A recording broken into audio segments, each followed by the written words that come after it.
بسم اللہ الرحمن الرحیم۔ السلام علیکم۔ غربت کی وجہ سے اماں نے مجھے دبئی بھیج دیا اور وہاں میں نے اپنے سے 25 سال بڑی عربی عورت سے شادی کر لی جو بہت زیادہ امیر تھی، اور وہ مجھے کوئی کام نہ کرنے دیتی اور رات کو دودھ پلا کر سو جاتی، اور ہر مہینے کے بعد میرے گھر والوں کو لاکھوں روپے بھیجا کرتی تھی۔ مجھے اپنی بیوی پر بڑی حیرت ہوتی کہ کیا یہ مجھ پر اتنی مہربان کیوں ہے، اور کیسے ایک رات میں دودھ پینا بھول گیا تو اس رات مجھے نیند بھی نہ آئی۔ تھوڑی دیر بعد میری بیوی کو لگا کہ میں سو گیا ہوں تو میری روح لرز گئی جب اس نے میرے ساتھ آج بھی میری بیوی نے مجھے 1,00,000 روپے دیے اور کہا کہ میں یہ پاکستان بھیج دوں، اور گھر والوں کے پاس اس کی سخاوت پر میں ہمیشہ ہی حیران رہ جاتا کہ وہ مجھے بنا کسی کام کے لاکھوں روپے دے دیتی ہے اور کہتی ہے کہ اپنے گھر بھیج دو۔ میں اپنی بیوی سے بہت زیادہ خوش تھا کہ کیونکہ بنا کسی کام کے اور بنا کسی محنت ہی کے میں لاکھوں میں کھیل رہا تھا۔ میں نہیں جانتا تھا کہ جس دن مجھے پتہ چلے گا کہ اس مہربانی کے پیچھے وجہ کیا ہے، میرے قدموں تلے سے زمین نکل جائے گی۔ میں نے لاکھ روپے لیے اور فوراً ہی بینک کی طرف روانہ ہو گیا۔ میرے گھر والے بھی بہت ہی زیادہ خوش تھے کیونکہ انہیں ہر مہینے ایک بڑی رقم مل جاتی تھی۔ میں جب بھی پاکستان واپس جانے کی بات کرتا تو میری ماں، جو کہ میری سگی ماں نہیں تھی، مجھے صاف منع کر دیتی اور کہتی کہ پاکستان آ کر کیا کرو گے، وہاں رہ کر کماؤ۔ میری بیوی بھی نہیں چاہتی تھی کہ میں اب واپس جاؤں، اس لیے میں یہاں آرام و سکون سے رہ رہا تھا۔ میں جب بھی واپس جانے کی بات کرتا تو میری بیوی نوٹوں سے میرا منہ بند کر دیتی تھی اور کہتی کہ وہ میرے بغیر نہیں رہ سکتی۔ وہ مجھ سے عمر میں 20 سال بڑی تھی۔ پہلے میں پاکستان سے ملاقات کے سلسلے میں دبئی آیا تھا۔ یہاں آ کر مجھے کوئی صحیح کام ہی نہ مل رہا تھا، اور جس دن میں نے واپس آنے کا ارادہ کیا تو اچانک کی سڑک پر ایک عورت کی گاڑی سے ٹکرا گیا جو اب میری بیوی تھی، اور وہیں سے میری قسمت پلٹ گئی اور لاکھوں میں کھیل رہا تھا۔ بہترین گھر میں رہتا اور پیسوں کی کوئی کمی نہیں تھی۔ مجھ پر ایسا انکشاف ہوا کہ جب میں اپنی بیوی سے ٹکرایا، اس نے مجھ سے پوچھا کہ کیا بات ہے، میں پریشان ہوں، اور جب میری پریشانی کی وجہ پوچھی تو میں نے اسے بتایا کہ مجھے پیسوں کا مسئلہ ہے۔ اس نے کہا کہ میں اکیلی ہوں، مجھ سے شادی کر لو، میں تمہارا سارا خرچہ اٹھاؤں گی۔ پردیس میں اس سے اچھی بات کیا ہو سکتی تھی کہ مجھے بیوی بھی مل جاتی ہے اور پیسوں کا مسئلہ بھی حل ہو جاتا ہے۔ میں نے بنا سوچے سمجھے ہی فوراً اس سے شادی کر لی، اور یوں وہ مجھے ہر مہینے گھر بیچنے کے لیے لاکھ روپے دے دیا کرتی تھی۔ میں کبھی کبھی بہت حیران ہوتا کہ وہ مجھ سے کوئی کام نہیں کرواتی اور نہ ہی مجھے کچھ کرنے دیتی ہے۔ میں سارا دن گھر میں رہتا ہوں اور وہ خود کام کاج کرتی ہے، کبھی مجھے کچھ نہیں کہتی بلکہ میری خدمت بھی کرتی ہے، اور رات ہوتے ہی مجھے بستر پر دودھ تک لا کر دیتی ہے۔ اپنی قسمت پر حیران ہونے کے ساتھ ساتھ بہت خوش بھی تھا۔ سارا دن گھر میں رہنے کی وجہ سے بھوک بھی بہت کم لگتی تھی۔ کچھ دن پہلے وہ رات کو میرے لیے دودھ کا گلاس لے کر آئی تو میں نے اسے پینے سے منع کر دیا کیونکہ میرا پیٹ بھرا ہوا تھا، لیکن وہ ضد کرنے لگی کہ مجھے دودھ پینا پڑے گا، اور جب تک میں نے پورا گلاس ختم نہ کر لیا وہ میرے سر پر ہی کھڑی رہی۔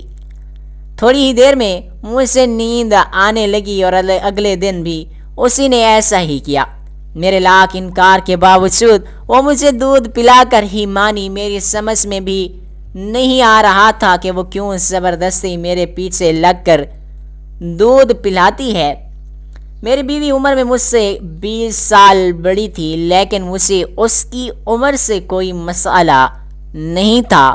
وہ بھی بنا کسی کام کے مجھے اتنے پیسے دے رہی تھی کہ مجھے تو اس کی عمر اور اس کے سفید بال بھی نظر آنا بند ہو گئے تھے۔ رات ہوتے ہی وہ آج بھی دودھ کا گلاس پکڑ کر میرے سامنے کھڑی تھی۔ مجھے نہیں پینا یار، روز روز پی کر میرا جی مت لانے لگا ہے۔ میں آج بالکل بھی دودھ پینے کے موڈ میں نہیں تھا، لیکن یہ دفعہ اپنی ضد پر اڑ گئی۔ میں نے کہا ٹھیک ہے یہاں رکھ دو، میں پی لیتا ہوں۔ وہ مجھے گھورنے لگی۔ میں نے اسے یقین دلایا کہ میں پی لوں گا، تم پریشان نہ ہو۔ وہ جیسے ہی دودھ رکھ کر کمرے سے نکلی، میں نے فٹافٹ سے سارا دودھ باتھ روم میں بہا دیا اور واپس اپنی جگہ پر آ کر لیٹ گیا۔ مجھے یہ جاننا تھا کہ وہ دودھ پلانے پر اتنا زور کیوں دیتی ہے۔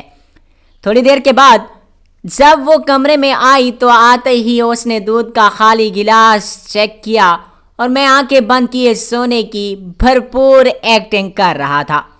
اس نے ایک نظر مجھ پر بھی ڈالی اور بستر پر آ کر بیٹھ گئی۔ کچھ دیر کے بعد اس نے جو کیا میرے لیے ایک دم غیر یقینی تھا کہ میری روح تک کانپ اٹھی۔ جب اس نے، ہم 2 بھائی اور 8 بہنیں تھیں کہ میری ماں کے سر پر بیٹیوں کی شادی کی فکر سوار تھی اور ہم کرائے کے گھر پر رہتے تھے اور گھر میں بہت تنگی تھی کہ ایک دن ہمارے جاننے والے ایک آدمی نے اماں کو کہا کہ وہ مجھے باہر کے ملک بھیج دیں تو اچھی آمدنی ہو جائے گی اور ہمارے سارے مسئلے بھی حل ہو جائیں گے۔ اس نے اماں سے 1 لاکھ روپے لیے اور میرے دبئی جانے کی ساری کارروائی اماں نے اپنی ساری زندگی کی جمع پونجی مجھ پر لگا دی تھی اور اب بس وہ یہی چاہتی تھی کہ میں دبئی جاتے ہی انہیں پیسے بھیجنا شروع کر دوں۔ جب میں دبئی آیا تو میرے پاس کوئی نوکری نہیں تھی، ہر جگہ خوار ہوا، اور جب میں نے واپسی کی بات کی تو اماں نے مجھے بہت ذلیل کیا۔ وہ نہیں چاہتی تھی کہ میری بیوی جس سے مل کر مشکلیں حل ہو گئی تھیں، اب میری ماں بھی مجھ سے بہت خوش تھی۔ میری 4 بہنیں بھی شادی کر کے اپنے گھروں میں جا چکی تھی۔ میری بیوی میرے سوتے ہی میرے پاس آئی اور اس نے میرے ساتھ وہ سب کیا جو میں سوچ بھی نہیں سکتا تھا۔ وہ 2 گھنٹے تک میرے ساتھ میں جو سونے کی صرف اور صرف ایکٹنگ کر رہا تھا، اپنی جگہ ساکت لیٹا تھا۔ ڈر تھا میں نے اگر سانس بھی زیادہ زور سے لی تو وہ سمجھ جائے گی کہ میں جاگ رہا ہوں۔ میں نے خود پر قابو پایا اور اس کے آگے ایسے ہی پڑا رہا جیسے سو رہا ہوں۔ اس نے ایسے میرے قریب آ کر میری نیند کا اندازہ کیا کہ میں کتنی گہری نیند میں ہوں، یعنی ذرا سی بھی حرکت نہیں کی، اور اسے بالکل بھی پتہ نہیں چلا کہ میں نے دودھ پینے کی صرف اور صرف ایکٹنگ کی ہے، اس کو پھینک دیا ہے اور میں جاگ رہا ہوں۔ اس کے بعد اس نے، میری بیوی دبئی میں اکیلی رہتی تھی، وہ بھارت سے دبئی کام کے سلسلے میں آئی تھی۔ اس کا پورا گھرانہ بھارت میں تھا۔ وہ کافی سال سے یہی کام کرتی اور اپنا گھر چلاتی رہی۔ اس کی تنخواہ اتنی زیادہ نہیں تھی کہ وہ اپنی پوری فیملی کے خرچے کے ساتھ ساتھ ان کی خواہشات بھی پوری کر سکے۔ ہر روز اس کے گھر والے اسے فون کرتے اور زیادہ پیسے بھیجنے کے لیے مجبور کرتے۔ وہ بہت تنگ آ چکی تھی اور وہ 3 نوکریاں کرنے کے باوجود بھی وہ اپنے گھر والوں کو مطمئن نہیں کر پا رہی تھی۔ ایک دن حالات سے تنگ آ کر اس نے ایک امیر شیخ سے شادی کر لی۔ اس وقت وہ بہت جوان تھی، اس لیے شادی کر کے اسے پیسے گھر سب کچھ دے دیا گیا۔ شیخ کے مرنے کے بعد اس نے مجھ سے شادی کی تھی، لیکن مجھے یہ نہیں پتا تھا کیونکہ مرد شادی نہیں ہے، بلکہ وہ تو شادی کے بعد وہ ہمارے بچوں کے لیے مجھے ایک ہسپتال لے گئی اور ڈاکٹر عربی میں کچھ کہا اس کے، اور ڈاکٹر نے مجھے کچھ ٹیسٹ کروانے کے لیے کہا۔ میری ٹیسٹ کی رپورٹ آ گئی تھی۔ ڈاکٹر نے عربی میں کہا کہ میری بیوی کو کچھ سمجھاتے ہوئے کہ میرے لیے کچھ دوائیں دے دیں۔ میری بیوی نے مجھے بتایا کہ میرے ساتھ کچھ مسئلہ ہے اور مجھے کچھ وقت تک یہ دوائیں کھانی ہوں گی۔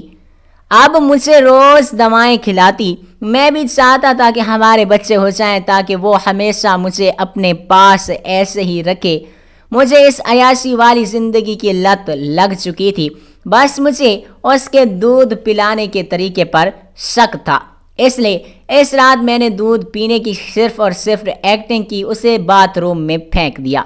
اس وقت تک میں یہ نہیں جانتا تھا کہ اس کا مقصد کیا ہے، لیکن دودھ نہ پینے کی وجہ سے مجھے نیند بھی نہ آئی تھی، اس لیے میں اس کے ٹاسک کو جان سکا تھا کہ کیوں اس نے مجھ سے شادی کی اور کیوں وہ میرے گھر کا خرچہ اٹھا رہی تھی. اگلی صبح اٹھنے کے بعد میں بالکل ظاہر نہیں کیا کہ میں رات جاگ رہا تھا. مجھے سب پتہ چل گیا تھا کہ میں بس یہاں سے بھاگنا چاہتا تھا. میں نے اپنی بیوی کے ساتھ ناشتہ کیا اور روز کی طرح اپنے کام پر وہ چلی گئی. وہ ایک کاروبار چلاتی تھی. میں روز اس کے جانے کے بعد کمرے میں آ کر ٹی وی چلا لیا کرتا تھا، لیکن آج میں کمرے میں نہیں آیا تھا. مجھے کسی بھی صورت اس بنگلے سے جانا تھا. میں اپنی بیوی کے جانے کے بعد خود بھی اپنا پاسپورٹ اور پیسے جیب میں ڈال کر دروازے کی طرف بڑھ گیا، لیکن مجھے حیرت کا شدید جھٹکا لگا جب گھر کے گارڈ نے مجھے باہر جانے سے روک دیا.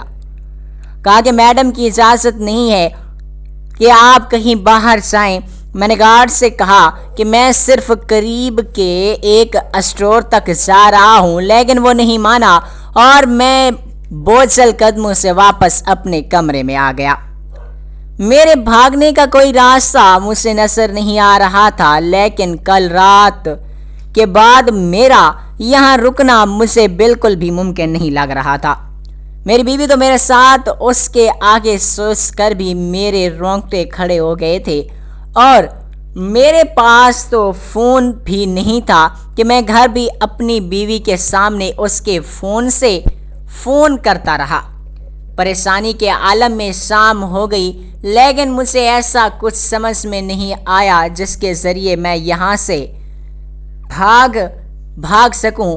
شام ہو گئی تھی. گارڈ نے شاید اسے میرے باہر جانے سے متعلق بتا دیا. وہ آتے ہی مجھ سے پوچھنے لگی کہ میں کہاں جا رہا تھا. میں نے اسے بتایا کہ مجھے گھر سے نکلنا تھا. میرا دل نہیں لگ رہا تھا. اس نے مجھے سختی سے باہر جانے کے لیے منع کر دیا. میرے پوچھنے پر اس نے کہا کہ کچھ قانونی مسائل ہیں اور اس دشمنیاں بہت ہی زیادہ ہیں، اس لیے وہ نہیں چاہتی کہ مجھے نقصان ہو. میں سچ جاننے کے باوجود بھی اس کے آگے کچھ نہیں کہہ سکا. اس کے ٹکڑوں پر پلتا تھا، لیکن میں کیا، میرا پورا گھر ہی اس کی وجہ سے چل رہا تھا. بس مجھے اب یہاں نہیں رہنا تھا. میں نے دل ہی دل میں بس یہاں سے نکلنے کے لیے دعا کی. رات پھر وہ دودھ کا گلاس لے کر آئی. اب تو میں جانتا تھا کہ دودھ پلانے کے بعد میرے ساتھ کیا کرنے والی ہے، تو پھر میں دودھ کیسے پی لیتا. میں آج بھی دودھ اس سے لے کر رکھ لیا. اب مجھے انتظار تھا کہ وہ کب کمرے سے نکلے اور میں وہ دودھ پھینک دوں. وہ جیسے ہی کمرے سے نکل کر گئی، دودھ باتھ روم میں پھینک دیا اور گلاس پکڑ کر بیڈ روم پر ایسے ہی بیٹھ گیا جیسے دودھ پی رہا ہوں. میری بیوی جب واپس آئی تو میرے ہاتھ میں گلاس دے کر مطمئن ہو گئی. میں نے پھر سے سونے کی ایکٹنگ کی اور کچھ ہی دیر کے بعد وہ پھر میرے قریب آئی تھی کہ کل رات کی طرح آج بھی اس نے گارڈ کی مدد سے مجھے گاڑی میں لٹایا تھا کہ میں آج بھی جاگ رہا تھا، لیکن کچھ نہیں کر سکتا تھا. وہ گاڑی میں میرے برابر بیٹھی تھی. کچھ دیر بعد گاڑی سڑکوں پر دوڑتی رہی اور پھر ایک جگہ پر رک گئی. میری آنکھیں بند تھیں کہ لیکن میں جانتا تھا مجھے آج بھی وہی لایا گیا ہے جہاں کل لایا گیا تھا. میری جان نکل رہی تھی. 2 آدمی مجھے چادر اڑا کر اندر لے گئے. آج بھی میرے ساتھ وہی سب ہونے والا تھا. میرا دل چاہا کہ میں چیخ کر اپنی بے بسی پر روؤں. اب تو میرے رونے پر بھی کوئی اختیار نہیں تھا. میرا ذرا سا ہلنا بھی میرے لیے ایک بڑی مشکل کھڑی کر سکتا تھا. میری بیوی مجھ پر لاکھوں روپے خرچ کر چکی تھی. اب وہ کسی بھی صورت مجھے اتنی آسانی سے نہیں چھوڑ سکتی تھی. میں آنکھوں کو سختی سے بند کیے اپنے ساتھ ہونے والی زیادتی پر ایک ماتم کر رہا تھا۔ میری ماں نے اپنے باقی بچوں کی اچھی زندگی کے لیے میری زندگی قربان کر دی تھی۔ میں نے جب بھی اپنی ماں سے کہا کہ مجھے یہاں کام نہیں مل رہا، میں واپس آ جاتا ہوں، تو وہ ہمیشہ مجھے کوستی اور کہتی کہ کچھ بھی کر لو لیکن وہیں رہ کر پیسے کماؤ۔ اور شادی کے بعد میں نے اپنی ماں کو ہر مہینے لاکھ روپیہ بھیجا۔ اس نے تب بھی مجھ سے نہیں پوچھا کہ اتنا پیسہ کہاں سے آتا ہے۔ آج اپنے گھر والوں کے ضروریات کو پورا کرنے کے لیے میں اس غیر ملک میں اسی طرح سے پڑا ہوا تھا کہ میرے ساتھ میری بیوی وہ کچھ کر رہی تھی جو کوئی اپنے دشمن کے ساتھ کرنے سے پہلے بھی سوچتا ہے۔ رات کے 2 گھنٹے میری زندگی کی سب سے مشکل وقت تھا۔ 2 سے 2.5 گھنٹے کے بعد مجھے واپس گاڑی میں ڈال دیا گیا اور ہم پھر ایک دفعہ گھر آ گئے تھے۔ آج بھی پیسے بھیجنے کا دن تھا اور اسی دن میں مہینے میں ایک دفعہ اپنی ماں کو فون کر سکتا تھا۔ آج جب میں نے اسے فون کیا تو میری بیوی میرے ساتھ نہیں تھی۔ اس وقت مجھے فون دے کر کمرے سے نکل جایا کرتی تھی۔ میرا دل چاہا کہ میں آج اپنی ماں کے آگے پھوٹ پھوٹ کر روؤں اور انہیں اپنی زندگی کی حقیقت سے آگاہ کر دوں، لیکن فون اٹھاتے ہی میری ماں نے پہلے پیسوں کا پوچھا اور پھر مزید پیسے بھیجنے کا تقاضا کرنے لگی۔ میری 5ویں بہن کی شادی سر پر تھی اور وہ بہت دھوم دھام سے شادی کرنا چاہ رہی تھی۔ میری ماں کے اپنے اتنے مسائل تھے کہ میں کچھ کہہ ہی نہیں سکا اور وہ بس سرسری سا میرا پوچھ کر فون رکھ چکی تھی۔ میں صرف اپنے ساتھ ہونے والے ظلم کو سوچنے لگا۔ آج جب دودھ کا گلاس میرے سامنے آیا تو میں نے اپنی بیوی کو اپنے پاس بٹھایا اور کہا کہ مجھ سے ایک وعدہ کرو گی، اگر مجھ سے کچھ بھی ہو جائے تو تم میرے گھر والوں کو میری ماں بہنیں ہر مہینے پیسے کا انتظار کرتی ہیں تو میری طرف سے یہ ذمہ داری اٹھا لینا۔ میری بات سن کر وہ کچھ حیران تھی، لیکن میں نے اسے بتایا نہیں کہ یہ سب کیوں کر رہا ہوں۔ اس نے مجھ سے وعدہ کر لیا کہ وہ پوری زندگی میرے گھر پیسے بھیجنے کے لیے پابند رہے گی۔ وہ مجھ سے جاننا چاہتی تھی کہ میں ایسا کیوں پوچھ رہا ہوں، لیکن میں نے اسے نہیں بتایا کہ میں اس کی اصلیت کو جان چکا ہوں۔ میں نے دودھ کا گلاس آج اس کے سامنے پورا خالی کر دیا تھا۔ میں خود بھی سوچ جانا چاہتا تھا، اب میں اور اصلیت برداشت نہیں کر سکتا تھا۔ مجھے لگ رہا تھا کہ میں اب زندہ نہیں رہ سکوں گا۔ یہ رات میری زندگی کی آخری رات تھی اور اسے میں نے اپنی مرضی سے چنا تھا، کیونکہ میری زندگی سے زیادہ میری موت ان کے لیے فائدے مند ثابت ہوتی۔ اماں بھائی کا فون آ رہا ہے اور وہ فون لے کر اماں کے کمرے کی طرف بھاگ گئی۔ اماں بھائی سے کہہ دو کہ اگر میری شادی کے لیے زیادہ رقم نہیں بھیج سکتے تو ہم سے بات کرنے کی بھی ضرورت نہیں ہے۔ میں نے اماں کو فون اٹھانے سے پہلے ہی اپنی بات کہہ دی تھی۔ اماں نے جیسے ہی فون اٹھایا تو آگے سے کسی نے ماں کو بھائی کے مرنے کی خبر سنائی اور یہ بتایا کہ اب ہر مہینے ان لوگوں کو 1 لاکھ روپے کے بجائے 2 لاکھ روپے ملا کریں گے۔ اماں کافی دیر روتی رہی اور پھر انہیں صبر آ گیا۔ ایک بچے کو قربان کر کے وہ اپنے 9 بچوں کی زندگی بچا چکی تھی۔ امی نے آنسو پہنچ لیے تھے۔ بھائی کے مرنے کے بعد بھی ہمیں مستقل 2 لاکھ روپے ماہانہ ملتے رہے۔ اس رات جب میری بیوی میرے پاس آئی تو اس نے مجھے اپنے گارڈ کے ساتھ اٹھا کر گاڑی میں ڈالا اور کچھ دیر کے بعد ہم ایک عمارت میں تھے جو شاید ایک ہسپتال تھا، ایک چھوٹا سا شہر سے ہٹ کر بنا ہوا تھا۔ میری بیوی مجھے اولاد کے لیے علاج کی غرض سے اسی ہسپتال میں لائی تھی۔ یہاں مجھ پر انکشاف ہوا کہ میرا کچھ دنوں بعد آپریشن ہونے والا ہے۔ اتفاقاً سے ایک ڈاکٹر اردو میں بات کر رہا تھا جو مجھے سمجھ آ رہی تھی۔ مجھے پچھلے کچھ دنوں سے یہاں روز لایا جاتا اور میرے مختلف ٹیسٹ ہو رہے تھے۔ میرے ٹیسٹوں کا تعلق ہرگز بھی اولاد کے ہونے نہ ہونے سے نہیں تھا، بلکہ میرے تو جسم کے سبھی اعضاء کا ٹیسٹ ہو رہے تھے۔ کچھ ٹیسٹوں کی رپورٹ ٹھیک نہیں آئی تھی، اس لیے مجھے خاص قسم کی دوائیاں دی جا رہی تھیں۔ میرے جسم میں خون کی بھی کمی تھی، مجھے ہر رات خون بھی لگایا جاتا اور اگلے دن پھر سارے ٹیسٹ دوبارہ کروائے جاتے۔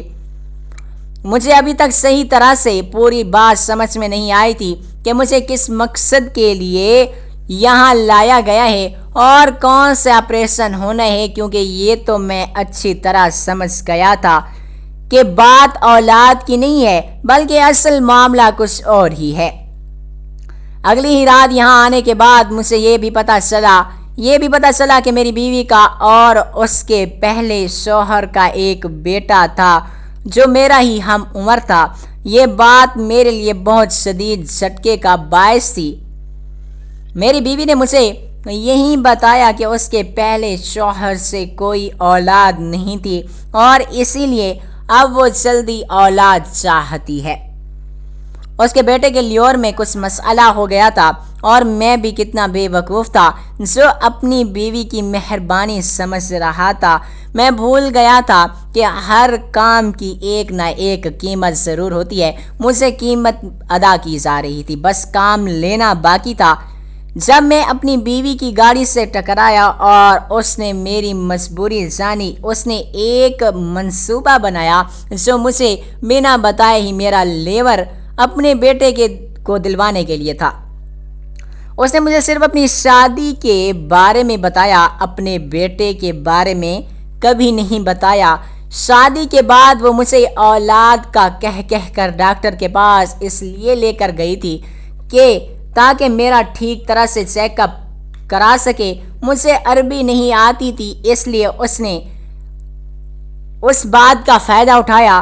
اب جب کہ میری ساری رپورٹس آپریشن کے لیے بالکل ہی ٹھیک آ گئی تھیں تو کسی بھی دن میرا آپریشن کیا جانا تھا۔ میری بیوی تو یہ سب غیر قانونی طریقے سے کر رہی تھی، اس لیے رات کے اندھیرے میں بھی بے ہوشی کی حالت میں ہسپتال مجھ کو لایا جاتا۔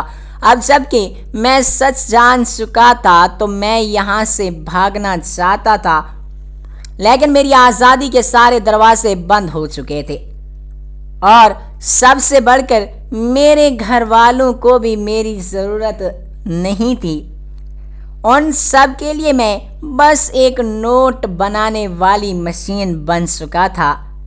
پھر بھی میں نے یہاں سے بھاگنے کی بھرپور کوشش کی، لیکن میں بھاگ کر جاتا بھی کہاں۔ اس لیے آخری رات میں نے اپنی بیوی سے پیسے گھر بھیجنے کا وعدہ لے لیا۔ میں جانتا تھا کہ اسے پیسے کی کوئی کمی نہیں ہے، وہ لازمی میرے گھر پیسے بھیجے گی۔ میں نے اپنی مرضی سے اپنی موت کا راستہ چن لیا تھا۔ دودھ پینے کے فوراً بعد میں نے ایک خط پر سب کچھ لکھ کر اپنے سامان کے اندر رکھ دیا تھا کہ جس میں میں نے صاف صاف لکھا تھا کہ میں سچ جاننے کے باوجود بھی اپنی بیوی کے بیٹے کو اپنا لیور دینے کے لیے راضی ہوں۔ یہ خط میں نے اپنی بیوی کے نام لکھا تھا کہ وہ میرے گھر والوں کو پیسے بھیجنا نہ بھولے۔ مجھے ابھی اپنے گھر والوں کی بھی فکر تھی، اس لیے کہ میں نے خط میں دوبارہ لکھا کہ میں جانتا تھا کہ میرے مرنے کے بعد میرا سارا کا سارا سامان کھولا جائے گا، میری بیوی تک یہ خط ضرور پہنچایا جائے گا۔ ایک وہ ماں تھی جس نے اپنے بیٹے کو بچانے کے لیے میرا استعمال کیا، اور ایک وہ ماں تھی جس نے پیسوں کے عوض مجھے ایک غیر ملک میں تنہا چھوڑ دیا۔ میری ماں نے کبھی ایک بھی دفعہ نہیں کہا کہ بیٹا واپس آ جاؤ، نہیں رہ سکتا وہاں، تو گھر واپس آ جا۔ بس اسی سوچ نے مجھے یہ فیصلہ کرنے پر مجبور کر دیا کہ میں اسی ماں کو اس کے بیٹے کی زندگی تحفہ کر دوں جو اپنی اولاد کے لیے تڑپ تو رہی ہے۔ میری سوتیلی ماں بھی اپنے بچوں کا بھلا چاہتی تھی، بس ایک میں ہی تھا جس کی زندگی سب سی زندگیوں سے بدل سکتی تھی۔ میں نے وہ قدم اٹھا لیا جس کے بارے میں کوئی انسان سوچ بھی نہیں سکتا تھا۔ کبھی کبھی پیسہ جان سے زیادہ قیمتی ہوتا ہے اور کبھی کبھی جان پیسے سے زیادہ قیمتی ہوتی ہے۔ میری بیوی کے لیے اس کے بیٹے کی جان پیسوں سے کہیں زیادہ قیمتی تھی اور میری ماں کے لیے میری جان سے کہیں زیادہ پیسہ ضروری تھا۔ سب کی اپنی مجبوریاں ہوتی ہیں اور پھر آپریشن کے بعد ایک زندگی ختم ہوئی تھی اور دوسری زندگی آباد ہوئی تھی۔ ایک بزرگ کہنے لگے کہ نیک عورت اور بے تحاشا دولت صرف 3 چیزوں سے ملتی ہے۔ نمبر 1 محنت کرنے سے، نمبر 2 اللہ پاک کی عبادت کرنے سے اور نمبر 3 نظر جھکا کر چلنے سے۔ جب اپنے دوستوں کا انتخاب کرنے لگو تو 1000 بار سوچو، کیونکہ در حقیقت تم اپنے جنازے کی پہلی صف کا انتخاب کر رہے ہو۔ صرف دکھاوا کرنے کے لیے اچھا بننا انسان کے برے ہونے سے کہیں زیادہ برا ہوتا ہے۔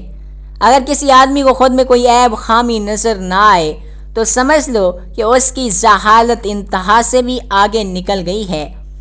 اگر آپ چاہتے ہیں کہ آپ کا نام تعدیر قائم رہے تو اپنے بچوں کو اچھا اخلاق اور اچھا کردار سکھاؤ۔ ہمیشہ گفتگو ویسی کرو کہ سامنے والے کا دل جیت لو اور اس طرح مسکراؤ کہ دشمن کا کلیجہ چیر دو۔ جب آپ کسی جگہ کسی راستے سے کانٹے ہٹا رہے ہوتے ہیں تو کسی تمہارے راستے سے خاردار جھاڑیوں کو رب کے حکم سے ہٹا دیا جاتا ہے، اور اپنے دکھ درد تکلیفیں بھول کر دوسروں کے دکھ درد اور خاموشی سے سننا بھی ایک کمال کا فن ہے۔ جس لہجے میں گفتگو کرتے ہو اسی لہجے میں سننے کی بھی ہمت ہونی چاہیے۔ طاقت کی صرف تب تک ضرورت ہوتی ہے جب کچھ برا کام کرنا ہو، ورنہ اس دنیا میں سب کچھ حاصل کرنے کے لیے تمہارا حسن اخلاق اور حسن عمل ہی کافی ہے۔ جب تک تمہاری وجہ سے کسی کا دل بے سکون رہے گا تمہیں کبھی سکون نہیں ملا۔ ساری عمر ایک سبق یاد رکھو، عبادت اور تعلقات میں ہمیشہ نیت صاف رکھو۔ کسی کا حال معلوم کر لینے سے کوئی ٹھیک تو نہیں ہو جاتا، صرف اسے ایک تسلی ہی ہو جاتی ہے کہ اس ہجوم میں کوئی چاہنے والا موجود ہے۔ انسان کے بچپن پہ کھیل ختم ہوتے ہیں تو نصیب کا کھیل شروع ہو جاتا ہے۔ جب تمہاری تکلیفیں حد سے زیادہ بڑھ جائیں تو جان لو کہ خدا تعالیٰ تمہیں کوئی بلند مرتبہ دینے والا ہے۔ اللہ پاک کے بندوں کے یہ اصول ہوتے ہیں کہ رات کو خالق کی عبادت کرنا اور دن کو مخلوق کی خدمت کرنا۔ جو لوگ کثرت سے توبہ کرتے ہیں ان کے ساتھ میل جول رکھو، کیونکہ وہ بہت زیادہ نرم دل ہوتے ہیں۔ ایک سچی بات نصیحت ہے جس پر ہم غور نہیں کرتے، اور ایک بدترین دھوکہ کہ خوشامد ہے جسے ہم پوری توجہ سے سنتے ہیں اور خوش ہوتے ہیں۔ کبھی اللہ سے مت کہو کہ میری مشکل بڑی ہے، بلکہ مشکل سے کہو کہ میرا خدا بڑا ہے۔ کسی پر اندھا اعتبار بھی کرنا ہے تو سوچ سمجھ کر کرو، بس ایک حد تک کریں کہ بعد میں آپ پر الزام نہ لگے۔ اندھا ہونے کا دنیا کے آدھے لوگوں نے زندگی جینے کی آس اور اپنی آنکھوں کے قیمتی خواب صرف اس وجہ سے چھوڑ دیے کہ لوگ کیا کہیں گے۔ اس معاشرے کے چند گھٹیا لوگوں کی وجہ سے مرد کی محبت اور عورت کی وفا بھی بدنام ہے۔ برے لوگ ہی اچھے ہوتے ہیں، کم سے کم وہ دکھاوا تو نہیں کرتے اچھا دکھنے کا۔ جب آپ کسی دوسرے کے راستے میں روشنی کرتے ہیں تو خدا کی ذات تمہارے راستے میں بھی روشنی کر دیتی ہے۔ اکثر لوگ ایسے ہیں جو دور سے دیکھنے میں بہت حساس بشاش مطمئن نظر آتے ہیں، ایسا لگتا بھی نہیں کہ ان کے قریب کوئی غم آئے ہوں گے۔ اگر قریب سے آ کر دیکھو تو پتہ چلتا ہے کہ سچائی یہ نہیں بلکہ دنیا واقعی آزمائش گاہ ہے۔ بیوی کو اپنی کمائی نہ بتاؤ، کیونکہ گھر کو چلانا مرد کی ذمہ داری ہے، اسے پتہ ہوتا ہے کیسے چلانا ہے۔ عورت کو اس کا خرچ ضرور دیں اور اس کی ضرورت کا خاص خیال رکھیں۔ عورت کے سامنے کسی بھی روزنامہ مت خواہ کتنے ہی دکھ اور تکلیفیں کیوں نہ آئیں، لیکن اپنی بیوی کے سامنے بھی آنسو نہ بہانا۔ وہ ساری زندگی یہی خیال کرے گی کہ یہ مرد کمزور ہے۔ اس معاشرے کی ہر عورت کی خواہش ہوتی ہے کہ 25 سال والا لڑکا اسے وہ ساری سہولتیں دے جو اس کے باپ کو دیتے دیتے 50 سال لگ گئے۔ اکثر اوقات دعائیں رب کے فیصلے نہیں بدلتی مگر تمہارا دل بدل لیتی ہیں اور اللہ پاک کے فیصلے کے مطابق کر دیتی ہیں۔ بندوں کا خالق کہتے کہ نکاح کرو تمہارے رزق میں اضافہ ہوگا، لیکن بندے کہتے ہیں پہلے رزق تو جمع کرو پھر نکاح کرو۔ اللہ پاک سے دعا ہے کہ اللہ پاک بہتر عمل کرنے کی توفیق عطا فرمائے اور ہمیں اسلام کے راستے پر چلنے کی توفیق دے۔ آمین ثم آمین یا رب العالمین۔